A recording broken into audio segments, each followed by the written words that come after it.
নমস্কাৰ, সবকে মোৰ ইউটিউব চেনেললৈ স্বাগতম জনাইছোঁ। হয়তো আপোনালোকে বহুতে জানে বা বহুতে নাজানে যে যোৱা 18 ছেপ্টেম্বৰত 14জন BTR LPUP নিউ কেণ্ডিডেট যিসকলে প্ৰথম মেৰিট লিষ্টত পোৱা নাছিলে বা বিভিন্ন ধৰণৰ খেলি মেলিৰ কাৰণে বা কিবা এটা প্ৰব্লেমত তেখেতসকলৰ নাম সন্নিৱিষ্ট হোৱা নাছিলে, কিন্তু তেখেতসকলৰ কাট অফত যিখিনি মাৰ্ক থাকিব লাগে বা তেখেতসকলে মেৰিট লিষ্টত নাম যিসকলৰ থাকিব লাগিছিল তেখেতসকলে কিবা কাৰণত তেখেতসকলৰ নামটো নাহিলে, যাৰ কাৰণে তেখেতসকলে গোটেই ডকুমেণ্টছখিনি ডাইৰেক্টৰ অফিচত বা তেখেতসকলে আকৌ নতুনকৈ তেখেতসকলে ছাবমিট কৰিছে বা ডাইৰেক্টৰ অফিচতো তেখেতসকলে নথি পত্ৰখিনি তেখেতসকলে ছাবমিট কৰাৰ ফলত ডাইৰেক্টৰ অফিচৰ পৰা তেখেতসকলক 18 ছেপ্টেম্বৰ তাৰিখে তেখেতসকলক নতুনকৈ এপইণ্টমেণ্ট কৰিলে। আৰু এইটো কথাখিনি বহুতে হয়তো জানে বা বহুতে কেণ্ডিডেটে নাজানে।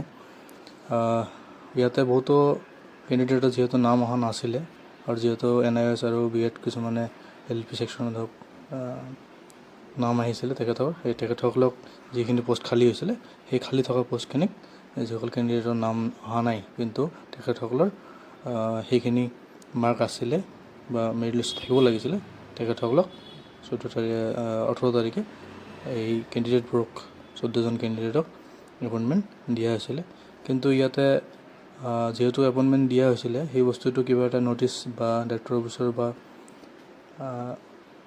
যিকোনো ধৰণৰ গভৰ্ণমেণ্টৰ ফালৰ পৰা তেখেতসকলৰ এটা ন'টিছ পাব্লিছ কৰিব লাগিছিলে বস্তুখিনি, যিহেতু বহুতো কেণ্ডিডেটে গম নাপায় বা বেছিভাগ মানুহে একাংশ মানুহে গম নাপায় যে 14জন কেণ্ডিডেটক এপইণ্টমেণ্ট কৰিছে বুলি। এই কথাখিনিয়ে মই আপোনালোকক জনালোঁ যে 18 তাৰিখে 14জন কেণ্ডিডেটক এপইণ্টমেণ্ট কৰা হৈছে আৰু খুব সোনকালে GTPGT যিটো পোষ্ট আছে 1613টা পদ সেইখিনিও ফিল আপ হ'ব আৰু LPUPৰ যি 800টা পোষ্ট আছে নতুন কেছৰ কাৰণে এপ্ৰুভেল দিছে সেইখিনিও অতি সোনকালে ফিল আপ হ'ব। তো আপোনালোকে যিসকলে চাকৰি এইবাৰ পোৱা নাছিলে বা মেৰিট লিষ্টত নাম অহা নাই তেখেতসকলে চিন্তা কৰিব নালাগে, আপোনালোকৰ অতি সোনকালে নেক্সট চিলেকশ্যনত বা নেক্সট ৰিক্ৰুইটমেণ্টত আপোনালোকে চান্স পাব আৰু চাকৰি এটা পাবলৈ সক্ষম হ'ব। আজিৰ ভিডিঅ' এইখিনিয়ে আছিল যে আপোনালোকক ইনফৰ্মেশ্যন দিয়া। নেক্সট কিবা ভিডিঅ' হ'লে মই আপোনালোকক জনাম। Thank U.